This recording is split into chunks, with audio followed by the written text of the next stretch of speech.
The drive back to Millbrook felt longer than I remembered. I kept both hands on the wheel, watching the familiar oak trees blur past the window, the same ones my brother and I used to climb when we were kids. Back when this town felt like the whole world, the scent hit me the moment I cracked the window. Cut grass and honeysuckle. My chest tightened. Some smells don't care how many years you've been gone. They just reach in and remind you of everything you lost. I hadn't been back in 6 years. 6 years since my father sat across from me at the kitchen table, slid a single sheet of paper toward me, and told me to sign it. 6 years since the woman who raised me stood in the doorway of that same kitchen and said nothing. Not one word. Just watched. I signed, and then I left. I told myself I was coming back for my brother Daniel's sake. He'd just made partner at Hartwell & Crane, one of the most respected law firms in the Southeast. The celebration dinner was at my parents' house, the same colonial on Birchwood Drive where I'd grown up. Daniel had called me 3 weeks earlier, his voice careful and low, like he was asking me to diffuse something rather than attend a party. Just come, he said. You don't have to stay long, but I want you there. I need you there. So here I was, pulling onto Birchwood Drive with a bottle of good wine on the passenger seat and 6 years of silence sitting somewhere behind my sternum. Let me tell you what happened before the silence. I graduated from the University of Virginia with a degree in finance, top of my class. Honors thesis. The whole thing.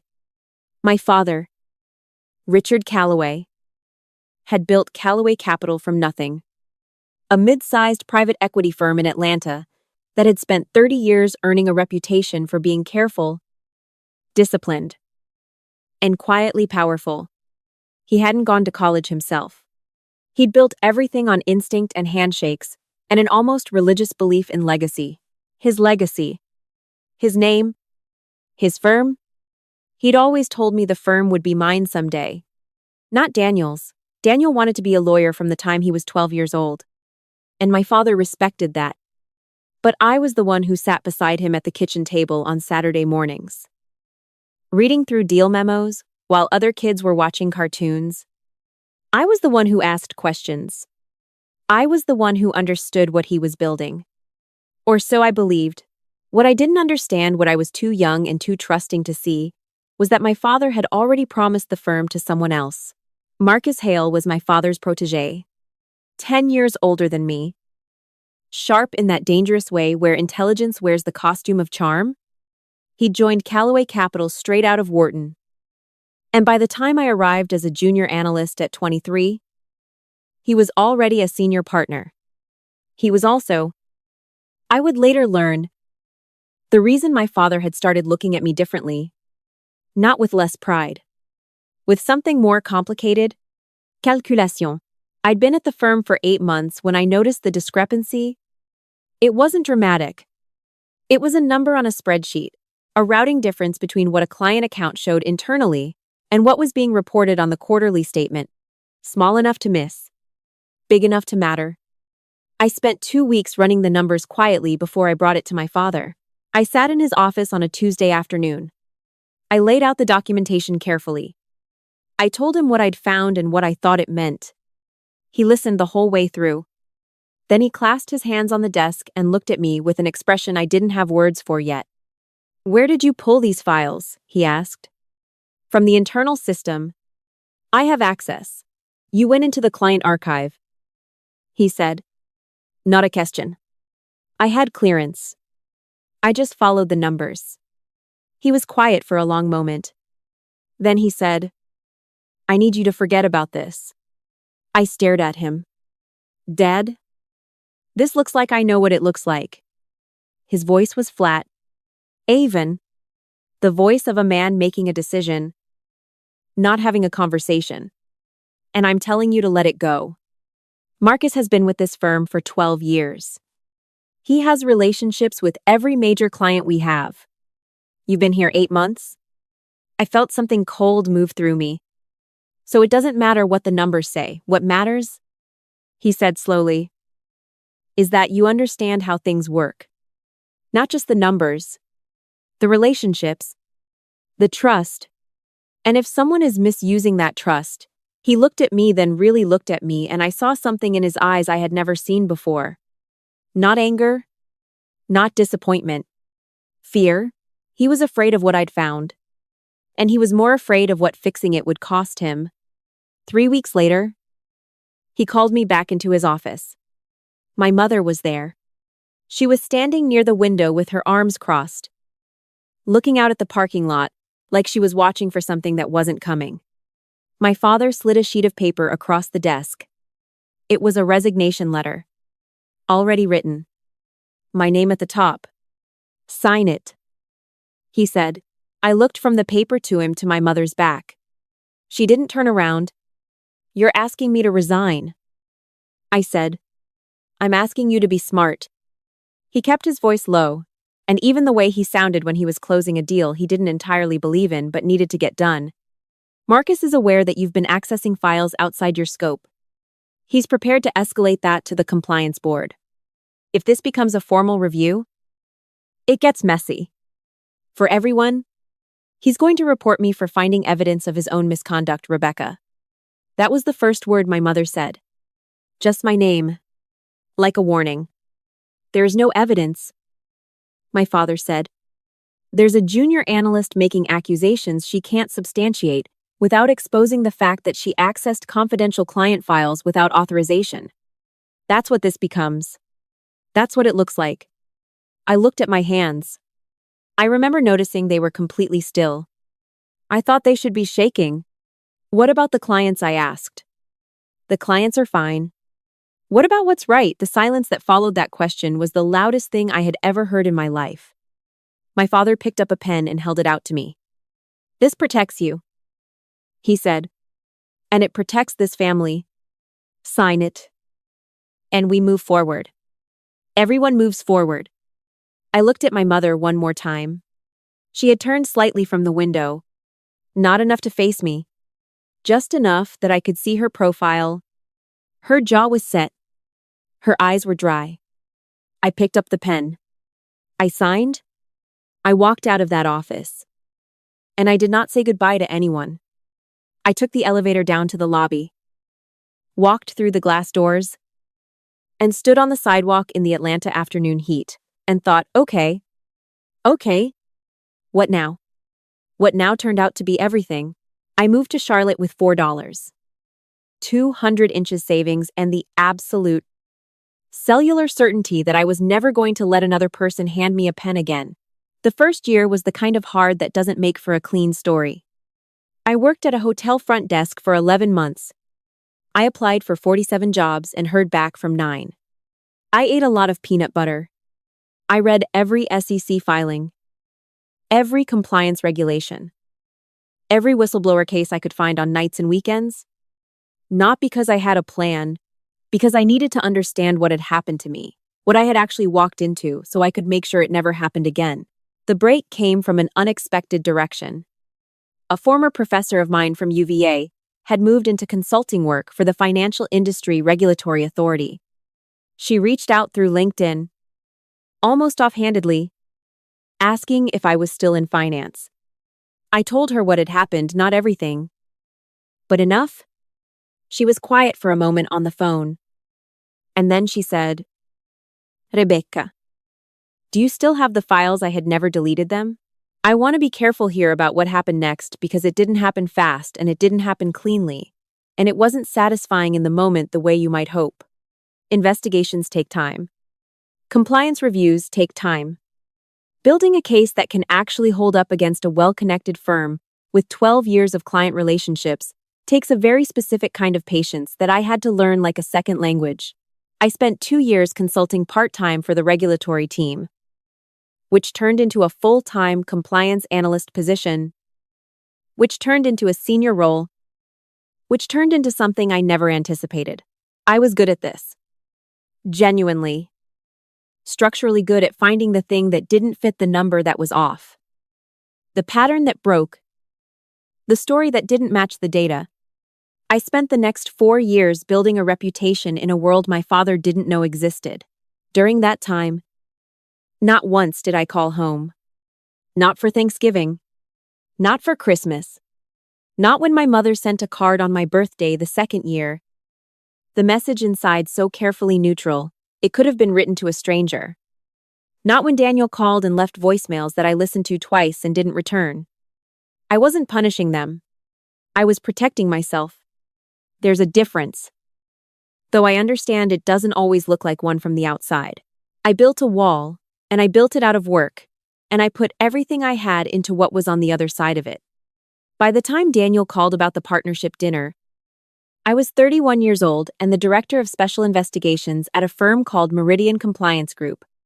We handled complex fraud cases, regulatory reviews, and occasionally the kind of sensitive institutional work that never shows up in press releases. I had not seen my parents in 6 years. I almost didn't go to the dinner. I changed my mind 4 times in the week before. But Daniel had been the one person who'd texted me consistently over the years not to pressure me. Not to broker peace. Just to exist in my life in small ways. A funny article about SEC policy once. A photo of his dog. A 3-word text after a news story broke that we both understood the subtext of "you were right." I owed him this. I parked on the street in front of the house on Birchwood Drive and sat in my car for 2 minutes, watching the lights in the windows. Then I picked up the wine and I walked to the door. My mother answered. She looked older, not badly. Just honestly. The way people do when time has actually passed.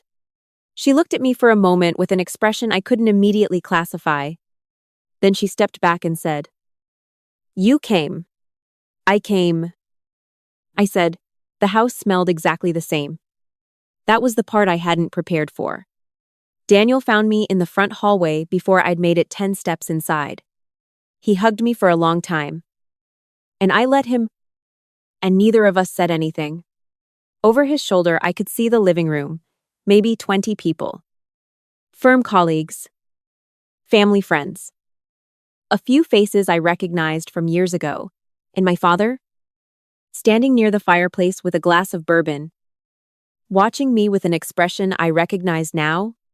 Not fear this time, something that might have been relief. If he'd let himself feel it, but he hadn't decided to feel it yet. So it just looked like stillness. I nodded at him once. He nodded back. That was all. I moved through the room. I congratulated Daniel's colleagues on having such an exceptional new partner. I spoke with my aunt and her husband about their grandchildren.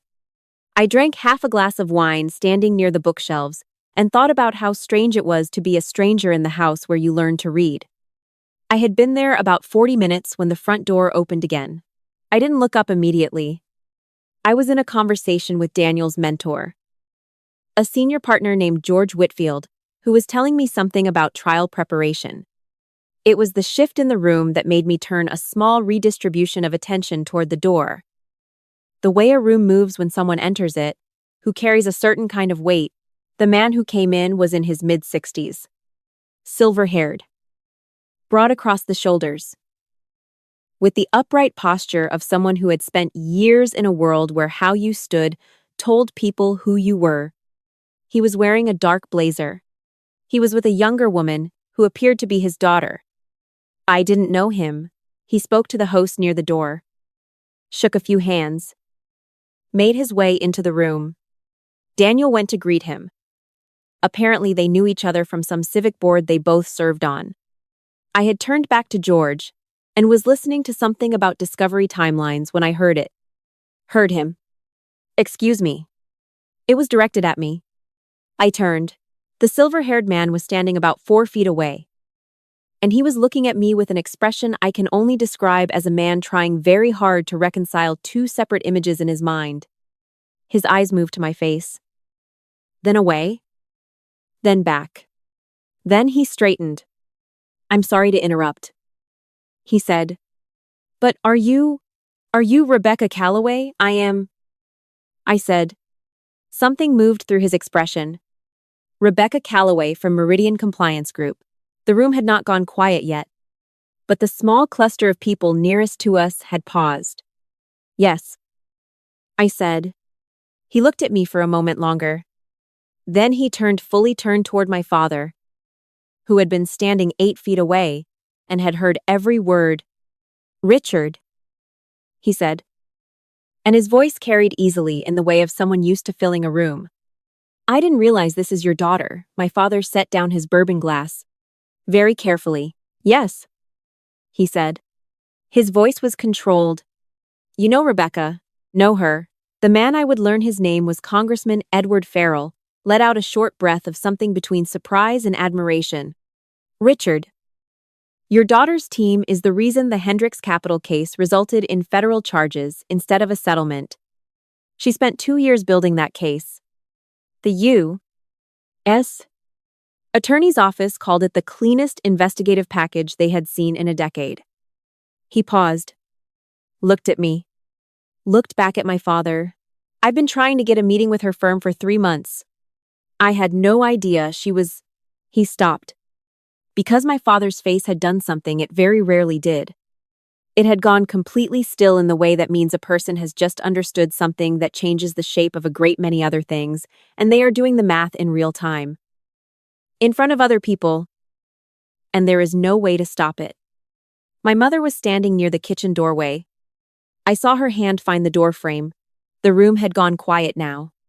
Not dramatically, just the way rooms do when something is happening that everyone can feel, but no one wants to name out loud. Congressman Farrell seemed to sense that he had stepped into something he didn't fully understand.